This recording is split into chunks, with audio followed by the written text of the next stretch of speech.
Welcome, everybody. Great to be with you today. Thanks for watching these podcasts as we kind of recap the sermon for the week, for the weekend. And we're having fun doing this, and I hope you're enjoying it. It's a little bit deeper look at the topic and the message we had over the weekend. And I'm excited to be here with Matt and Greg today. How you doing, guys? Not too shabby. Fantastic. Fantastic. Greg preached a great message yesterday. We were in our series, The Bottom Line, and Greg concluded it yesterday in a really powerful way. Thanks, Greg, for that, as he talked about Thanks for the opportunity. walking humility. That was really good. Thank really you. good yesterday. Thank you. Really practical, really expounded the scripture well, and well received by everybody. So thank you for that. I appreciate it. Thanks for the chance. Thanks for the opportunity. It's always a good time, and love doing that. But also, you feel the responsibility as well to make sure that you go into it and you communicate what God's laid on your heart, and then put it in such a way that people are able to walk away with something. You hope. Mm-hmm. Absolutely. Yeah. How did this message impact you the most personally? Yeah. I don't know. I think it's probably easy for me to say, well, we're supposed to, the idea of walking in humility and being humble, that's something that as followers of Christ that we kind of nonchalantly say, that's something we're supposed to do, so we get that. But the whole premise of what that actually means and what that actually looks like requires a little bit of a deeper look. And then just the number of times throughout Scripture that there is a constant contrast between humility and pride. And oftentimes we just gloss over pride like, well, pride means that, I just think too highly of myself. And so I don't do that, and therefore I don't have to worry about it. But as I began to take a deeper look at pride, really kind of focusing in on how many times I push back on the fact that I need somebody's help, or I need, or I feel like I just handle things on my own. That was a little bit of a gut shot there. And then just the whole factor as well about when it comes to humility, the beginning place is remembering who I am and remembering who I am not. Both of those really kind of smack me in the face a little bit. Mm-hmm. Yeah, no, that's good. Yeah. Humility requires to know who you are. It almost sounds like it's easy to think anyway that knowing who you are is kind of arrogant. Right. Yeah. Like I'm the stuff, or I'm who I am. It almost feels that way. Mm-hmm. It's very counterintuitive, to talk about humility, knowing who you are. Why is that so important? Well, I think it's twofold, to be honest with you. One is that when I remember who I am, it is on one side of it, it's remembering who God says that I am, and I know that's once again it's kind of focusing in on myself, but I can't be who I'm supposed to be. I can't focus on anything else until I get a firm foundation as to who I'm being called to be, who I've been created to be, and so that whole premise of remembering who I am. For me, that is a huge factor in the sense of so many people struggle, myself included at times, at the idea of not trying to be somebody else or live up to somebody else's expectations or even false expectations that I can put on myself, but remembering who God says that I am and what Scripture has a factor in there. But then on the flip side of that as well, while I get that encouragement of being reminded of who God says that I am, that I've got to be very careful that I don't become puffed up and arrogant in the sense of that I forget where I've come from, and I forget what God's done in my life, and that it's really not by anything I've done on my own. It really is by God's grace that I'm able to be where I'm at right now. Mm-hmm. Yeah, so good. You brought out the other point. Humility is knowing who we're not. Yeah, that's important. That seems a little more intuitive with humility, to understand that I'm not God, but we all struggle with that God complex down deep inside. We don't call it that. Sure. But I know you said you struggled with, I got this. Yep. I don't need help. That's a God complex. Absolutely. Right there. Absolutely. So many times it is, we never would phrase it in the sense of saying, well, I think I'm God, right? Most people would never frame it in that particular framework there. But so many times we get caught up in thinking, well, maybe as I've been walking my faith journey for this length of period of time, I have come up with the right way to do things, and therefore my opinion on everything is always the right thing to do. And I can become so focused on making sure that I give everybody the right answers that I never contemplate, well, I could be wrong on this, or maybe I need somebody else's opinion on this one, or maybe I need to consult scripture a little bit more, or maybe I need to open myself up to somebody else speaking into this situation.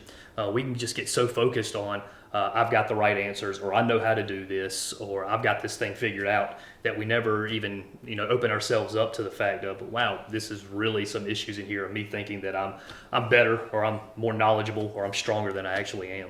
Mm-hmm. Yeah. I got to hear the message 4 times. It was fantastic all 4 times. But Yeah, sure. as you were going through it, like I found myself again, I know we beat social media up a lot. Yep. It's a huge part of our culture. Thinking about social media, and then I started going back through like doing the next right thing and being kind, and I almost think there's a little bit of a sense of a false humility that people have. I don't know if that's the right way. Maybe not a complete humility. I don't know the best way to say it, but like, because so much of our culture is, hey, look at this good thing that I did, right, or see how kind I was to this person. Like there's that. We've probably all said it. It's not official unless it's Facebook official or Instagram or whatever the kids are doing. I don't know, whatever the things are. I had this part in the notes, but it was one of those things that doesn't always make it into the message because of timing and different things like that. You never say everything that you think or everything that you want to say.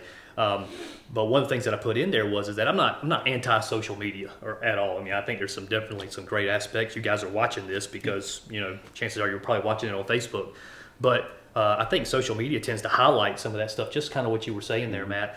Because you think about social media, it's all the time me posting pictures of myself or things that I'm doing or talking about or being able to share my opinion or my thoughts on a particular thing.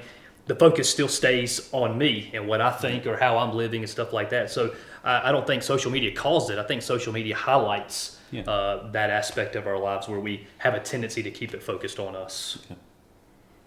Social media just brings out what's going on in the culture for everybody to see. Mm-hmm. I think the last 2 messages, we talk about kindness and humility. I think our culture is moving away from both of those things. Yeah. Humility specifically, it seems like a lot of what you see on social media is image building. People, one of the highest desires they poll kids today, and one of the leading careers that kids want to achieve is influencer. Right. Social media. Yeah. And it's almost like you see these and you have to have the perfect hair, the perfect body, the perfect habits, the perfect life. There's a pressure to have it all together, and we almost feel like we're less if we don't. When the way to God is, somebody said the way up is down. Mm-hmm. The way to come to God is to admit that you don't have it all together. Mm-hmm. And life has a way of telling us that, right, even when we think we do. Well, I mean, that's probably one of the things that we see in our culture today, and part of it's probably it lends itself to that whole cancel culture philosophy. There is that we have individuals that get built up, either they build themselves up, or we as a society build them up into a platform. And the moment that they make that mistake, or the moment that they fall, or the moment that something goes wrong in their life, it is this huge fall that takes place. And whether they had built themselves up on that platform because of a lack of humility or because we falsely put them there, the fall is so much harder. Build them up so we can knock them down. Yeah. Yeah. I love the way, Greg, you took it to the humility, just some very practical things that you could do. What walking in humility actually means. Very powerful. Walking in humility means that I'm going to serve others. Yeah. Love the story you told about Hope. Yeah. Precious. Well, if you've got kids, you have a tendency to learn a lot from them. They teach you a lot about who you are and teach you a lot about the person that you want to be. And my kids, I'll brag on them a lot just because I'm proud of them and proud of the people that they're becoming. They're not perfect by any stretch of the imagination. Oh, really? But no, Hope loves serving in those rooms, and she loves hanging out with those babies. Man, it's one of the things that it's the highlight of her week. It really is to go into those rooms and sit down with them and play with them and just kind of, get a chance to express some love towards them. And I'll walk by those rooms sometimes and I'll see her, and she's on her knees, sitting down with those kids, and I'm just kind of thinking, she's not really caring about who gets the credit on this. She's not worried about if anybody walks by and gives her a pat on the back. I mean, she's like everybody else that loves the encouragement that comes along with that, and I think there's a place for that. But that's not the reason that she's doing it, and she doesn't want anything to get in the way of her opportunities to go and serve in those rooms. When your kids want to go to church, that's a win right there. Absolutely. And part of what I think attracts other people is the opportunity to serve. Right. Many times we get it in our heads, three of us may, well, if I have good enough worship, good enough preaching, that gets people here. Humility in our lives would say, no, it's not about them coming to hear me sing Right. or preach. They're coming here for an opportunity to do something for the kingdom, to plug in somewhere. And, Right. And your daughter's feeling that already at a young age. That's pretty powerful. But humility is an opportunity. Humility is demonstrated by serving. Yeah. That's what Jesus did. That's exactly right. I don't know that when you told the foot washing story, people understood what that meant for Greg to tell that story. So I would like to unpack that here. When demonstrate it for me. There'll be no feet demonstrations. I absolutely despise the idea of feet. It is nasty, disgusting. I want everybody to wear closed-toed shoes. I don't want anybody walking around with open-toed sandals, flip-flops. I think it's nasty. I think it's disgusting. But the worst part about it is when you're wearing socks and you take the socks off and then there's the fuzz and stuff in between your feet, they stink, they smell, they're nasty. There's fungus growing down there. It is absolutely insane and ridiculous. For me now in 2023, and it was worse than that in the time period that Jesus walked as well. For sure. They're walking with sandals and barefoot on dirt roads that would have been the same place the animals would have traveled, and so there was no way that you could miss the chocolate pies as you were walking through the road. Alexa asked me during the message, we know you, all Yeah. of us who hang out Yeah. with you know you well and know that about you, but the congregation didn't. I almost wish you'd have told that yesterday. Yeah. But Alexa nudged me during one of the services. We were there for 3 of them, and she said, what if God called Greg to wash people's feet? Would he do it? I would like to say that I would, just because I want if that's what God's calling me to do, I would love to say I would hope that I would. I'm not feeling that at this point in time, so You're going to need to hear a voice. It's going to have to be one of Right. those miraculous moments right there where it is, clear as a bell. I'm sure you would. You've done harder things for the Lord in His kingdom before, but I thought that was really good. It just struck me when she said that. I thought, yeah, Greg's talking about that Yeah. of all people. It was a nasty thing to walk Sure. around sandals, straps, just basically leather tied around your foot, and dirt roads and long journeys, and their bottom of the. You walked around in shorts or something. Yep. In the summertime on a Look down. dirt road, you're Yep. nasty. Your legs, even if you got shoes on, your legs get dirty. And I love the point you brought out that they get in there and nobody's washing feet. Right.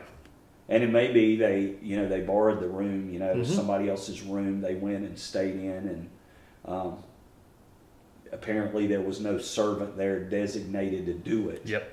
And nobody was washing feet. Yep. And they needed, that was supposed to be done. When Exactly. you came in and sat down to eat, you were supposed to wash. The Jews were very meticulous in their washing habits, hands, feet, just taking care of their hygiene. There were strict observances there, but nobody did it. And what you brought out that I thought was so good, it seems that none of the disciples wanted to take that on. Right.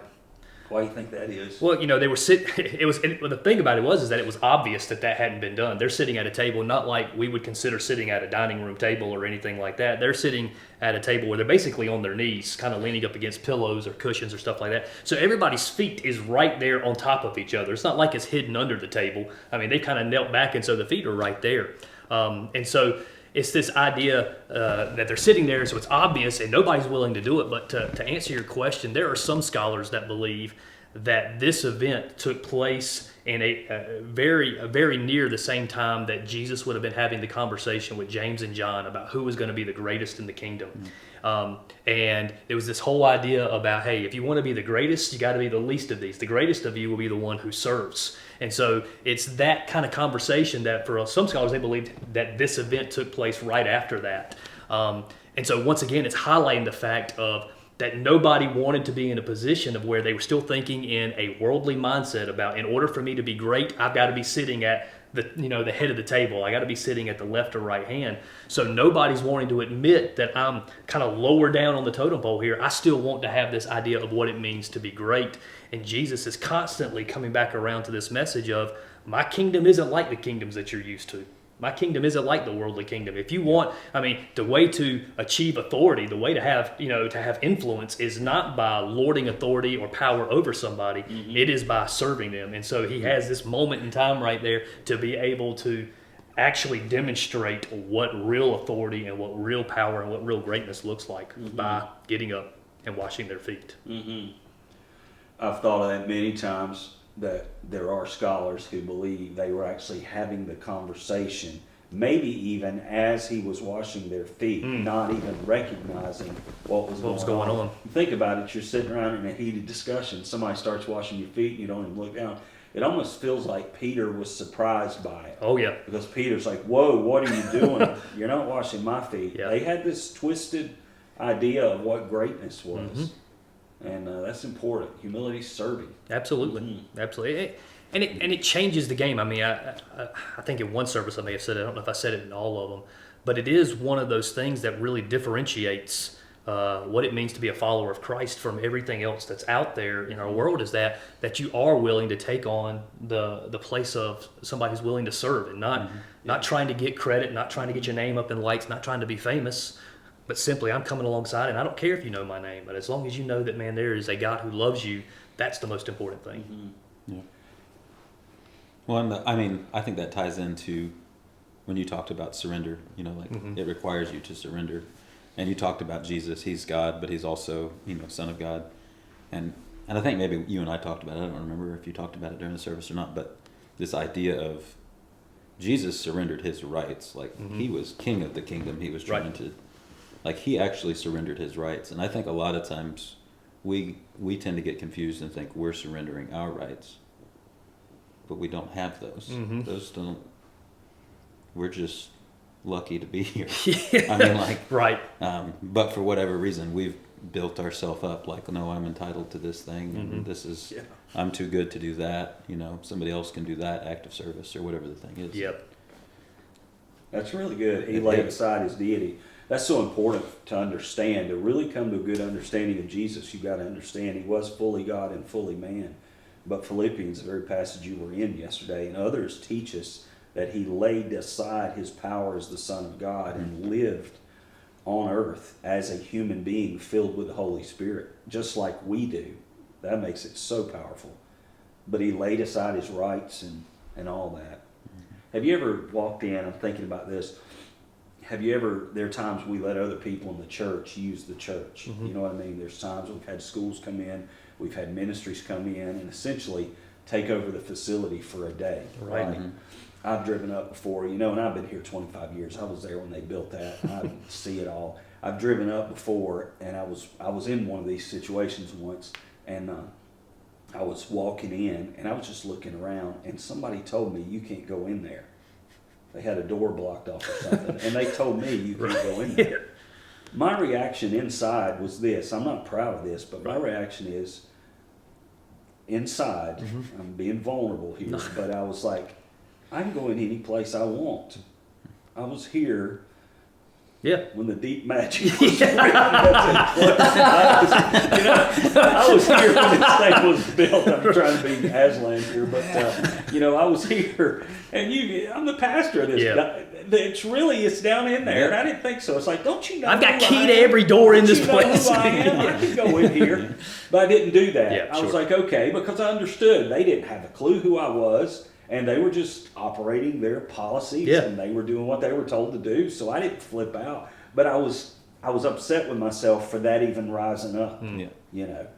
And humility can just, or pride can just jump up like that. Yep. And it's, you don't realize it's there. That's one of those moments I felt it. I think it's good. I mean, the idea that, we've got, feel like we've got some kind of right, or, by who we are, by what we've done, or, the job that we have or something like that. There's some rights or privileges that come along with that. And for Jesus, I mean, there was obviously quite a bit that he had the divine privileges for. And then coming back to just the fact that he's willing to lay that aside for us to be able to come here and be born as a human being, to live as one of us among us. Man, that's quite the overwhelming thought. And to bring it back, it's a humbling thought. It really is. It kind of, once again, kind of puts me back in my place about, okay, that's what he did. I'm supposed to follow that example. Mm-hmm. So what is he calling me to surrender Mm-hmm. in my life? What am I kind of still holding on to? Mm-hmm. I've loved this series, and a good friend told me yesterday, one of our leaders said this series has been so impactful for me and for our church. Yeah. To just get to the bottom line on these three things: to do the next right thing, to just be kind to people, and to walk in humility before God. Yep. And we get those things right, 2023, we're going to see some great things. We're seeing great things, but we're going to continue to see some great things. I agree. It's been good. We've gotten a lot of great feedback from those of you watching online, and people in the church that have been there in person. It's been an impactful series. Speaking of people in person, my goodness, the last 3 weeks have been just the biggest group we've had together at one time at attendance that we've ever had, other than a big special day. So people are turning out in droves. I looked at the 11:30 service of all things yesterday and said, man, it doesn't look like we were doing 3 services at all. It looks like we're doing 2. I mean, it's amazing. Good call on adding that service this year. Yeah. Well, I was worrying. I told you, and I'll say in front of our audience, I was worrying around Christmas, is this the right thing? But it has worked so well. Yeah. Tell me this. People ask me this all the time. What's it like doing that thing 3 times in a row? Tell us what it's like. I know, but you tell me. So it's been a while since I had done 3 in a row. Probably since our COVID series. For those of you who may not know, we have 3 on Sunday morning with like a 15-minute turnaround in between services. So you're preaching it and then waiting about 45 minutes and again, and then 45 minutes and again. You got time to run to the restroom before the next service starts. People talk, you shake some hands, run to the restroom, and come right back. Yeah. The biggest thing is that you have done this. So by the time you get to that third one, you've done it 4 times. This will be the 4th time you've done it total, 3rd time you've done it that day. And you start forgetting what you have said in each one of the services. So you start saying something, and then you kind of pause for a moment, and you're kind of like, wait a minute, did I just say this? Yes. And you did, it was just a few minutes ago. Yeah. So trying to keep track of where you're at and trying to make sure you're saying everything that you want to say and not getting confused about where you're at, that's probably the biggest hurdle in all that. You have a slight moment of panic that I'm repeating myself, and then you look to them to see if they look like they're repeating themselves. A couple times I've said, have I said this already? Because you feel like it about the 3rd time. Oh, goodness. But it's good. Fantastic. Well, it's been a great word, been a great series. Looking forward next time. We're going to start next week, this week coming. We're going to be starting the Psalm 91. That's right. The secret place of the Most High. And I'm really excited. It's so meaningful to me, and to so many people have said that psalm has meant, many people have gotten a hold of me, email, call, whatever, and just said that psalm means and has meant so much to me, and they're really excited to go through it as I am. Wow. Hey, something else pretty cool this weekend is that we've got our baptisms this weekend as well. Really and that's always an exciting time, watching people take their next step of faith and going public with their faith through baptism. So that's going to be that's always an exciting part of our services as well. It is. Great time. So we'll be baptizing people, and we're trying to figure out how we're going to do that with 3 services. That's always the fun of it too. People don't often realize that when you do 3, it's pretty tightly scheduled, and you got to figure out these extra elements and make them work. It is a great team that does it. Thank y'all so much for being a part of this. It's been great to be together, and we'll look forward to seeing you again next time.